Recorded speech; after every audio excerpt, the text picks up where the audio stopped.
마가복음 14장 27절부터 31절까지의 장면을 생각하면서 한번 읽어보겠습니다. 시작.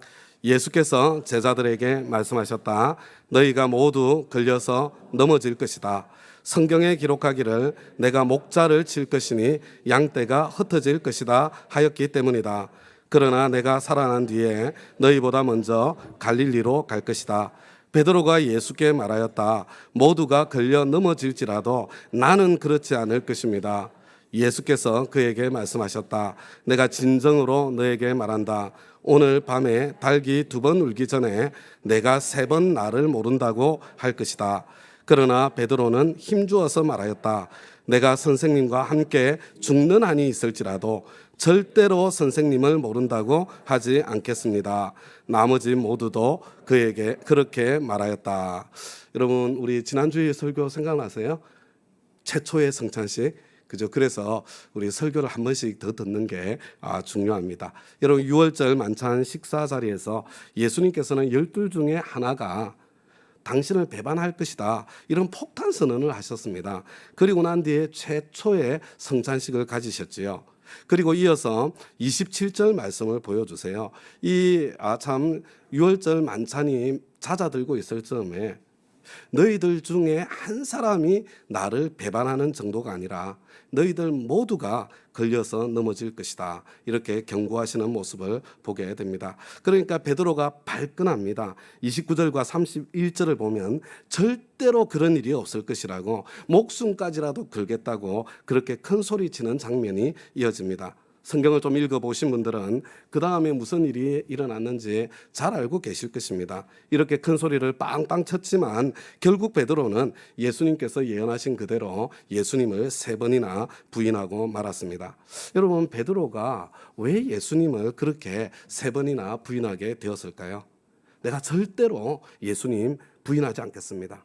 절대로 떠나지 않겠습니다. 내가 죽더라도, 목숨을 거는 한이 있더라도 저는 주님을 내가 따라가겠습니다. 이렇게 베드로가 말했을 때 이거 거짓말이었겠습니까? 아닙니다. 여러분, 베드로는 정말로 예수님을 사랑했던 사람입니다. 베드로는 진심으로 예수님을 위해서 목숨을 바칠 그런 각오 틀림없이 있었을 것입니다. 그럼에도 불구하고 결국 예수님을 부인하고 말았습니다. 여러분, 왜 그렇게 예수님을 부인했을까요? 여러분, 그 이유 중에 하나가 베드로가 너무 자신만만해서 그랬던 것이 아닐까 싶습니다. 그 자신만만함이 오히려 독이 되어서 결국 이렇게 처절하게 실패하고 예수님을 3번이나 부인하는 자리까지 이끌지 않았나, 그런 생각을 해보게 됩니다. 우리가 신앙생활을 하면서 내가 뭔가 좀 자신이 생겼을 때, 내 사역에 대해서 어떤 자신이 생길 때가, 여러분, 바로 그때가 위기의 때입니다. 자신만만하다는 것은 내 힘으로 할 수 있다는 그런 뜻이기 때문에 도움을 필요로 하지 않습니다. 그래서 하나님께 도움을 청하지 않습니다. 그래서 갑작스럽게 내 능력 밖의 상황을 만나게 되면 무너지고 넘어지고 실패할 수밖에 없는 경우가 많습니다. 신앙생활을 하면서 저와 여러분의 사역에 있어서 자신 있게 느껴질 때가, 자신만만하게 느껴질 때가 사실은 위기가 찾아온 때입니다. 그래서 고린도전서 10장 12절에서 하나님께서는 저와 여러분에게 이렇게 권면합니다. 그러므로 서 있다고 생각하는 사람은 넘어지지 않도록 조심하십시오. 내가 섰다, 이렇게 생각될 때가 사실은 가장 위험할 때라는 말씀입니다. 언제가 가장 안전할 때냐? 저와 여러분이 신앙생활을 하면서 이런저런 사역을 하면서 자신이 없을 때가, 그때가 제일 안전할 때입니다. 자신 없는 사람은 자신이 없기 때문에 하나님께 의지할 수밖에 없습니다. 하나님께 의지하기 때문에 여러분, 그래서 그 사람을 통해서 하나님만이 하실 수 있는 그런 일이 이루어지고 그와 같은 역사가 나타날 수 있는 것입니다.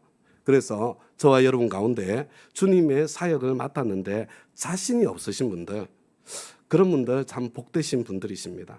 그런 분들이야말로 정말 주님을 위해서 큰 일을 할 준비가 된 그런 분들이라고 할 수 있겠습니다. 그래서 이런 사실을 깨달은 사도 바울은 고린도후서 12장 9절과 10절에서 이런 고백을 하지요. 그러나 주님께서는 내게 이렇게 말씀하셨습니다. 내 은혜가 내게 족하다. 내 능력은 약한 데서 완전하게 된다.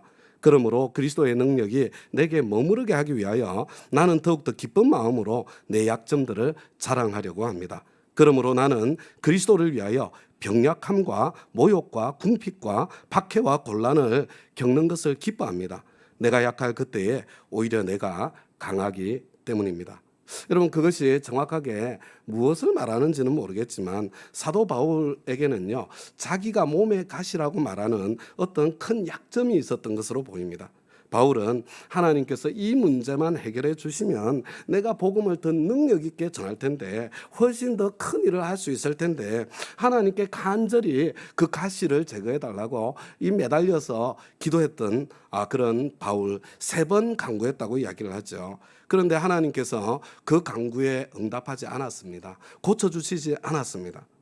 그리고 대신해 주신 주님의 응답의 말씀이 바로 이 말씀입니다. 신앙생활의 위기는 내가 나의 신앙생활과 나의 사역에 자신이 있을 때입니다.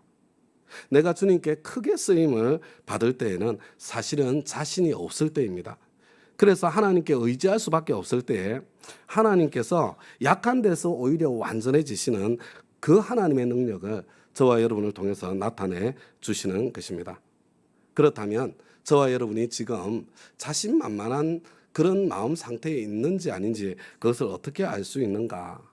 여러분, 신앙생활을 하면서 나는 자신 있다, 스스로 그렇게 생각을 하고 또는 그렇게 대놓고 말하는 사람, 여러분 그런 사람 찾기 쉽지 않습니다. 그렇다면 내가 정말 내 내면 깊이에 자신만만한 그런 상태에 있는지 아니면 그렇지 않는지 그것을 어떻게 알 수 있는가?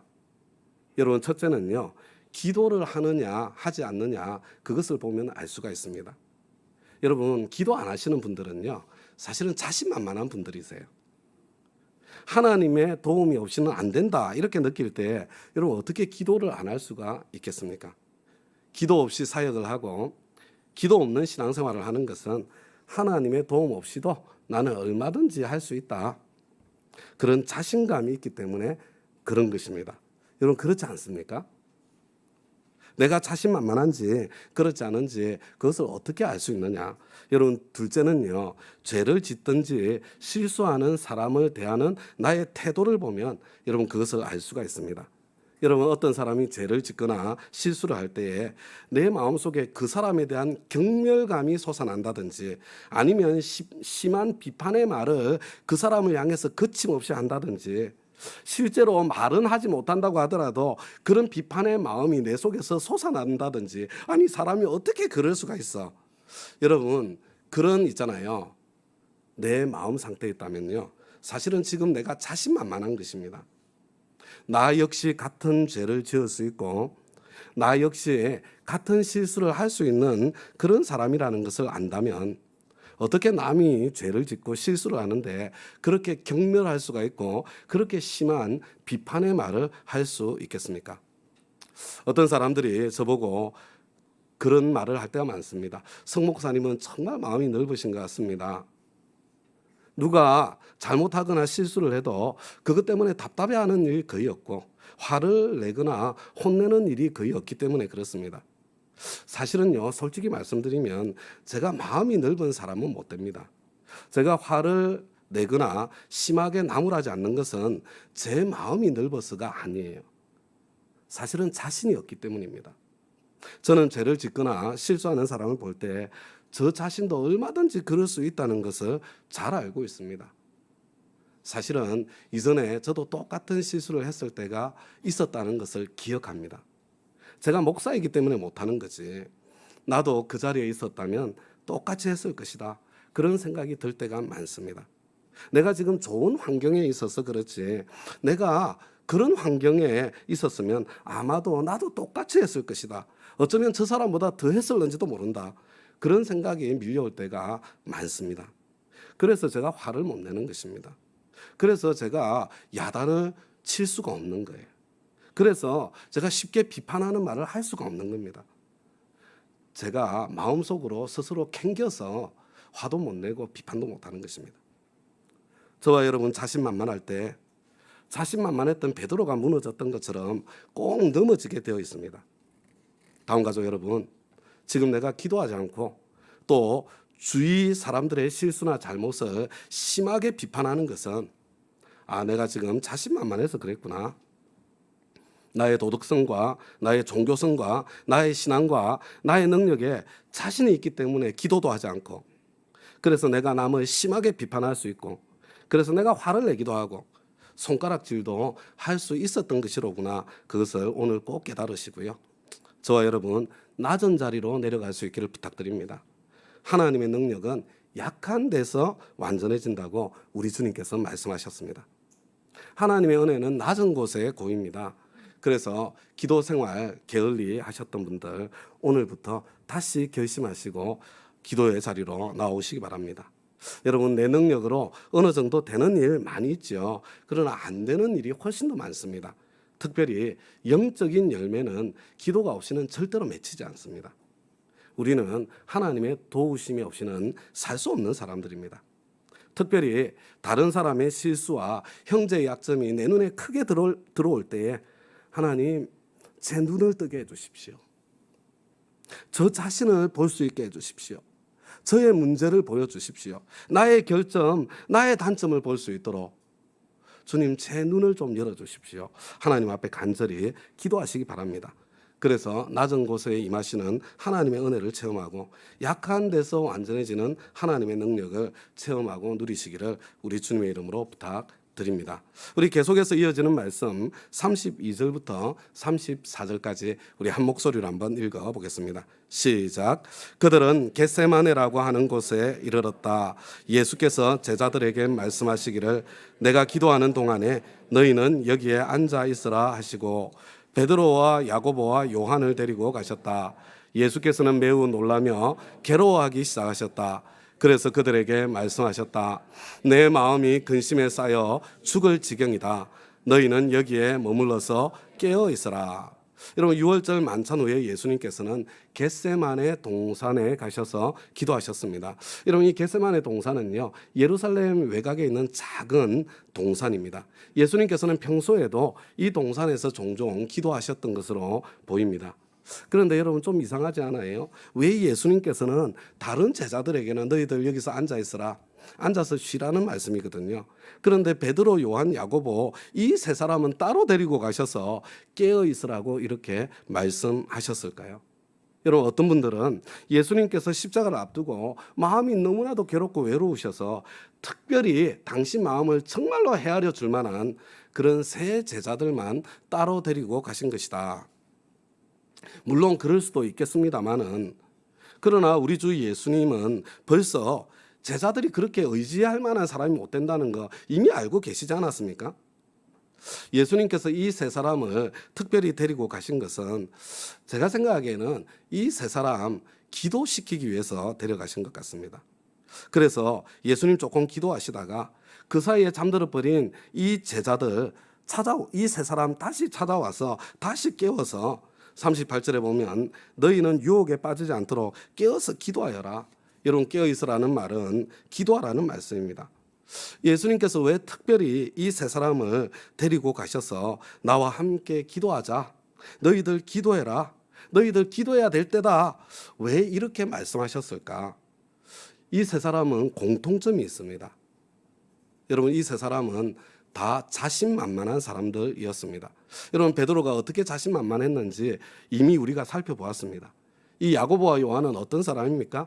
여러분, 마가복음 10장에 보면 예루살렘으로 올라오는 길에 엄마까지 동원해가지고 예수님께서 메시아가 되셔서 왕의 자리에 등극하시면 자기들 예수님 좌우편에 한 사람은 좌의정, 한 사람은 영의정, 그렇게 높은 자리에 앉혀달라고 로비까지 했던 사람들 아닙니까? 그때 예수님께서 의의가 없으셨죠. 그렇다면 너희들 내가 마시는 잔을 마실 수 있느냐? 이렇게 물어보니까 여러분, 이 두 사람은 자신만만하게 마시겠습니다, 그렇게 대답했던 사람들입니다. 하나님 나라에서 높은 자리를 차지하는데 그까짓 건 못 마시겠습니까? 마시겠습니다. 마실 수 있습니다. 여러분, 자신만만하게 대답했던 사람들이 이 야고보, 요한 두 사람입니다. 여러분, 그때 예수님께서 보시지 않았겠습니까? 너희들 이렇게 자신만만한 것을 보니까 틀림없이 넘어지겠구나. 그래서 특별히 데려다가 기도의 자리에 앉히신 것 같습니다. 여러분, 십자가는 기도로 먼저 승리해야만 질 수 있다는 것을 보여서 가르쳐 주시기 위해서 그 자리까지 데리고 가셨던 것 같습니다. 우리 다 같이 이어지는 말씀 마가복음 14장 35절과 36절 말씀을 한 목소리로 읽어보겠습니다. 시작. 그리고서 조금 나아가서 땅에 엎드려 기도하시기를 될 수만 있으면 이 시간이 자기에게서 비껴가게 해달라고 하셨다. 예수께서는 이렇게 말씀하셨다. 아빠, 아버지께서는 모든 일을 하실 수 있으시니 내게서 이 잔을 거두어 주십시오. 그러나 내 뜻대로 하지 마시고 아버지의 뜻대로 하여 주십시오. 여러분, 베드로, 요한, 야고보 이 자신만만한 세 제자들에게 기도를 시켜 놓으시고 예수님 당신께서는 조금 더 떨어진 곳에서 십자가를 앞두고 간절히 기도하는 당신의 모습을 지금 이들에게 보여주고 계신 것입니다. 여러분, 당시에는 기도할 때에 보통 서서 기도를 했습니다. 깊은 고뇌와 갈등이 있을 때에는 때로 무릎을 꿇고 기도할 때도 있었지만 주로 서서 하늘을 바라보면서 소리를 내어서 기도했습니다. 여러분, 예수님께서 기도하신 기도의 핵심 내용이 무엇입니까? 여러분, 36절을 보세요. 여기서 이 잔이라는 것은 십자가 죽음을 의미합니다. 그런데 예수님께서는 내게서 이 잔을 거두어 주십시오. 여러분, 우리 주 예수님께서 왜 십자가를 피하려고 하셨을까요? 어떤 분들은 십자가는 너무나 끔찍한 고통이었기 때문에 예수님께서도 그 고통에 대한 두려움 때문에 피하고 싶으셨다, 이렇게 말하는 분들이 있습니다. 물론 그럴 수 있습니다. 그러나 제가 생각하기에는 그것이 가장 중요한 이유는 아니었을 것이다 생각합니다. 왜냐하면 예수님께서는 이미 당신이 십자가에서 죽으실 것이라는 것 알고 계셨고 미리 그것을 여러 차례 말씀하시고 가르치셨기 때문입니다.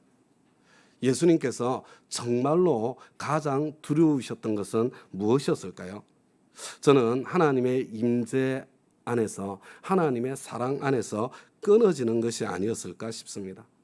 여러분, 이 땅에 계시면서 우리 주 예수님께서는 언제나 하나님과 깊은 사랑의 관계 속에, 사랑의 교통 속에, 하나님의 임재 아래, 하나님이 예수님 당신 안에 계시고 당신이 하나님 안에 있는 것 같은 이런 완전한 친밀한 가운데에 늘 계셨습니다. 그러나 예수님께서 저와 여러분의 죄를 지시고 인류의 죄를 지시고 십자가에 달리실 때 여러분, 예수님께서는 문자 그대로요, 온 인류의 죄의 똥물을 다 뒤집어 쓰신 것입니다. 여러분, 그래서 거룩하신 하나님께서 이 저와 여러분의 죄를 뒤집어 쓰신 그 예수님에게서 얼굴을 돌리지 않으실 수가 없게 되는 것입니다. 그래서 하나님과의 관계가 완전히 단절되는 그런 고통을 한 번도 경험해 보지 못한 그 고통을 통과해야만 했던 것입니다. 예수님께서 정말로 두려워하셨던 것은 바로 그 고통이 아니었을까 생각해 보게 됩니다. 내게서 이 잔을 거두어 주십시오. 할 수만 있으면 피하게 해 주십시오. 저는 예수님께서 이런 기도를 하셨다는 것이 때로 큰 위로가 됩니다.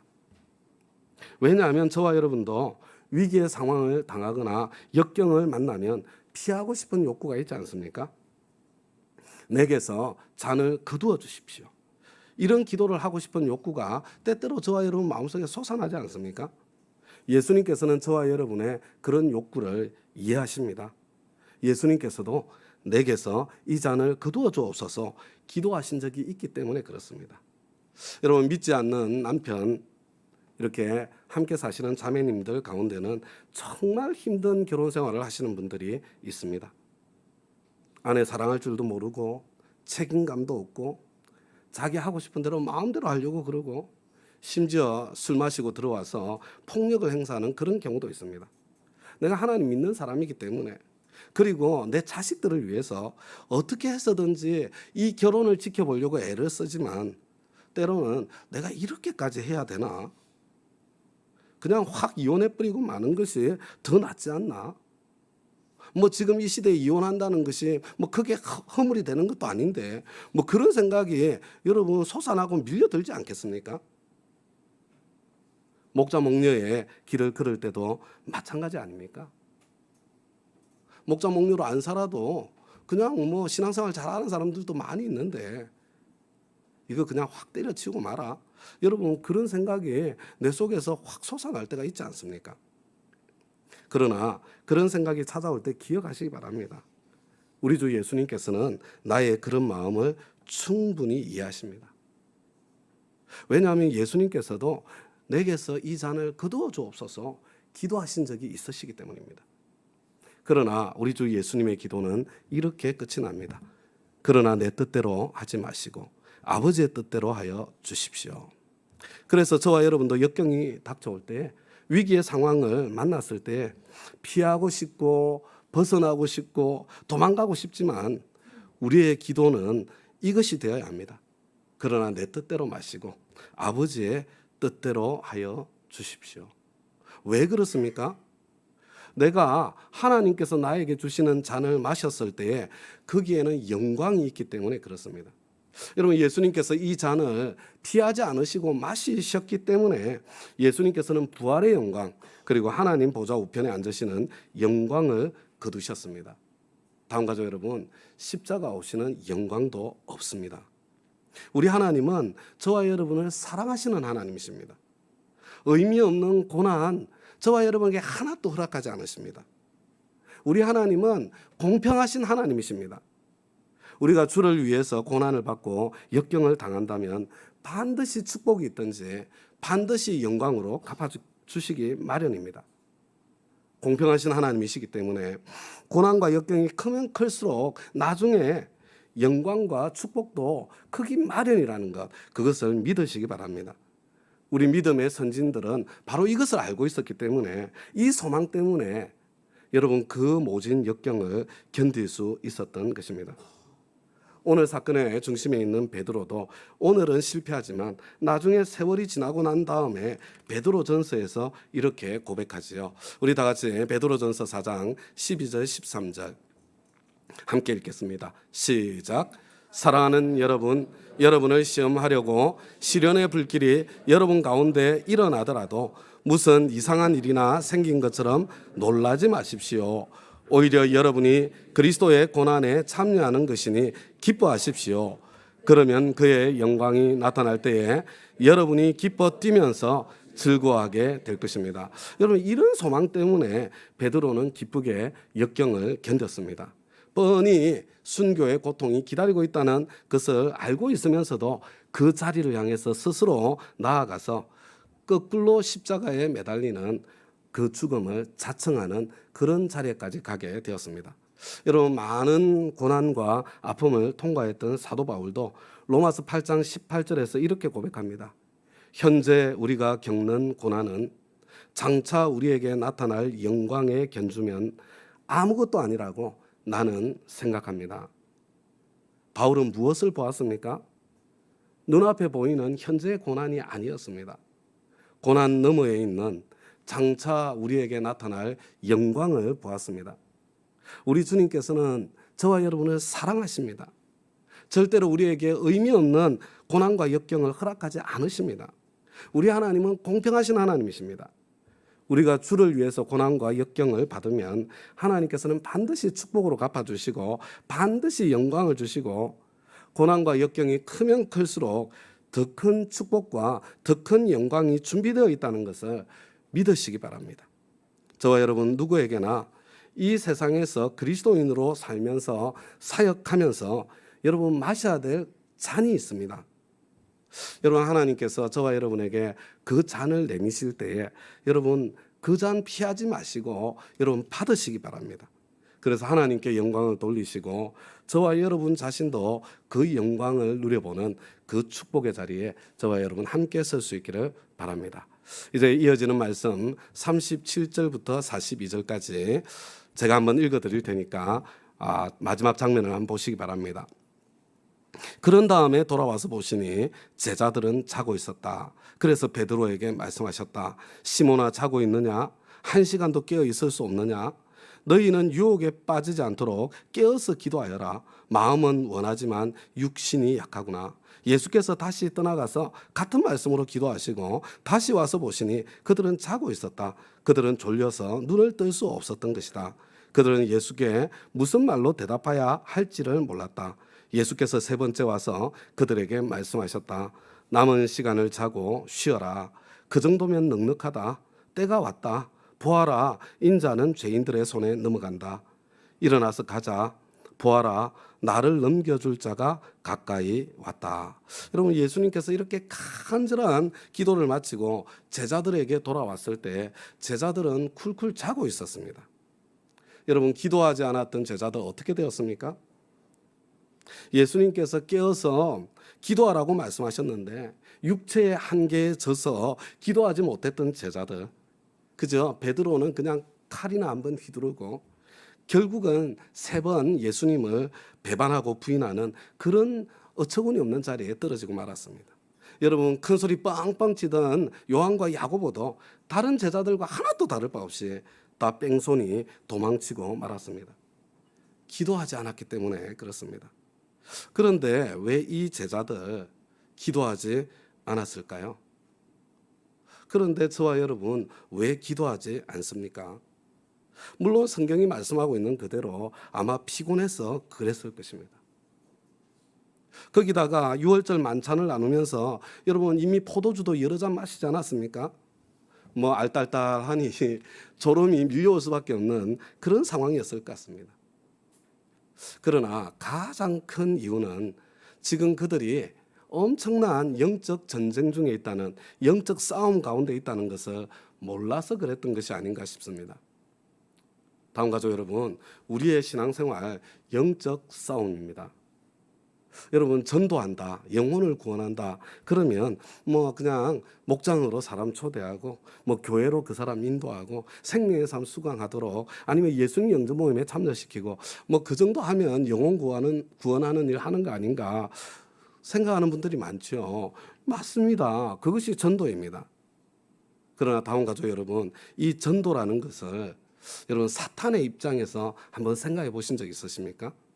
여러분, 사탄 쪽에서는요, 우리가 전도를 통해서 어떤 사람이 예수를 믿게 되면 여러분 사탄 입장에서 이게 뭐예요? 여러분, 자기 새끼를 빼앗긴 것과 다를 바가 없지 않습니까? 여러분, 엄청난 저항과 엄청난 방해가 있을 것이라는 거, 이거 예상해야 됩니다. 그런데 우리가 기도하지 않고 어떻게 전도할 수 있겠습니까? 여러분, 그래서 우리가 열심히 기도해가지고 치열한 영적인 싸움 끝에 어떤 사람이 결국 예수님 영접하고 세례를 받았다. 그러면 사탄 마귀가 이제 끝났구나, 순순히 그냥 그걸로 포기하고 말 것 같습니까?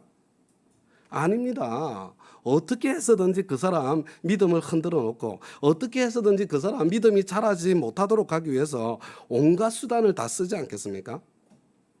믿는 분들과의 관계 속에 갈등을 불러오고 교회에 대한 실망감을 심어주고 목사님에 대해서, 목자님, 목녀님에 대해서 오해하게 만들고, 그래서 어떻게 해서든지 목장을 떠나고 어떻게 해서든지 교회를 떠나도록 별별 노력을 다 기울일 것입니다.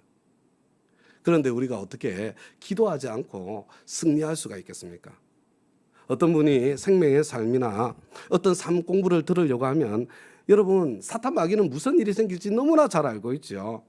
여러분, 삶 공부까지 열심히 하면 구원의 확신이 생길 것이고 하나님과 더 가까이 느끼게 될 것이고 하나님의 일꾼으로 더 단단하게 세워질 것이고 이 사람 영혼 구원하는 복음 전하는 사람으로 변하게 될 거 아닙니까? 여러분, 사탄 마귀가 그런 일이 일어나도록 가만히 둘 것 같습니까? 어떻게 해서든지 삶 공부 못하게 하고, 이미 삶 공부 시작했으면 어떻게 해서든지 중간에 그만두도록, 때려치우도록 여러분 별짓을 다 하지 않겠습니까? 그런데 우리가 어떻게 기도의 싸움을 하지 않고 기도의 도움 없이 이 삶 공부를 이 바쁜 시대에 끝까지 마칠 수가 있겠습니까? 신앙생활은 영적 싸움의 연속이라는 것을 알아야 합니다. 저와 여러분이 지금 영적 싸움 가운데 있다는 것을 알아야 합니다. 그렇기 때문에 나도 기도해야 되고요. 또 주위에서 특별히 목장 식구들을 위해서, 하나님의 가족들을 위해서 중보 기도하는 것이 그래서 중요한 것입니다. 제자들은 지금 자기들이 영적 싸움을 싸우고 있다는 것을 몰랐습니다. 예수님께서 제자들에게 너희들 모두 나를 버리고 배반할 것이다. 이렇게 말씀하실 때에 여러분 마가복음에는 기록되어 있지 않지만 누가복음 22장 31절에서는 예수님께서 이런 말씀을 더하세요. 시몬아 시몬아 부하라 사탄이 밀처럼 너희를 체질하려고 너희를 소나기에 넣기를 요구하였다. 예수님께서 이미 보셨거든요. 예수님께서 잡혀가시고 제자들이 흩어질 때에 사탄이 뒤에서 무슨 짓을 할 것인지 무슨 짓을 하고 있는지 그것을 미리 보셨습니다. 그런데 제자들은 그것을 보지 못한 것입니다. 다음 가족 여러분, 신앙생활은 영적인 싸움입니다. 그러니까 기도 없이는 결코 승리할 수 없습니다. 이런 환경과만 싸우고 사람과만 싸워서는 이길 수 없습니다. 그 뒤에 역사하고 있는 이 악령의 세력을 보고 여러분 기도의 싸움을 할 수 있어야 됩니다. 신앙생활을 제대로 하기 위해서는 기도해야 합니다. 목장에서 서로를 위해서 시험에 빠지지 않도록 악에서 건져주시도록 충고 기도해야 합니다. 특별히 VIP님들을 위해서 더 많이 기도해야 합니다. 예수님 영접하시고 세례 받으신 분들을 위해서 기도해야 됩니다. 목장 식구들이 삶 공부 들을 수 있도록 기도해야 됩니다. 삶 공부를 시작했다면 끝까지 완주할 수 있도록 기도해야 됩니다. 우리는 지금 교회적으로 여러분 가족 목장을 시작하려고 하고 있지 않습니까? 에이 그건 뭐 우리 늘 하던 게 목장인데 그냥 시작하면 되지. 아닙니다. 기도해야 됩니다. 목자님, 목녀님 여러분, 우리는 이번 여름 확신의 삶 1:1 꼭 한 사람하고는 해보겠다 마음 먹고 있지 않습니까? 에이 그거 뭐 그냥 시작하면 되는 거지. 아니에요. 여러분 기도를 시작하는 것이 확신의 삶 1:1을 시작하는 출발점입니다. 기도해야 됩니다. 기도 없이는 되지 않습니다. 단기 선교팀을 위해서 기도해야 합니다. 여러분 지난주에 단기 선교 바자회는요. 돈을 모으는 것이 1차적인 목표가 아니에요. 여러분 만약에 돈에 초점이 가 있었다면 지금 번지수를 잘못 잡은 겁니다. 선교 돈으로 하는 거 아닙니다. 우리 온 다운 가족의 관심과 기도를 모으는 것이 여러분 선교 바자회의 가장 중요한 목적이었습니다. 우리가 하는 싸움은 영적인 싸움이기 때문에 그렇습니다. 기도에는 엄청난 능력이 있습니다. 우리는 기도를 통해서 하나님의 능력을 내 것으로 만들 수 있습니다. 우리는 기도를 통해서 하나님께서 내 능력 밖의 일을 나를 통해서 하시는 것을 체험할 수 있습니다. 그래서 기도가 하나님의 자녀의 권세 중의 권세요. 하나님께서 주신 천국의 열쇠입니다. 저와 여러분 다시 한번 약해진 기도의 무릎을 다시 한번 저와 여러분 세울 수 있기를 우리 주님의 이름으로 부탁드립니다.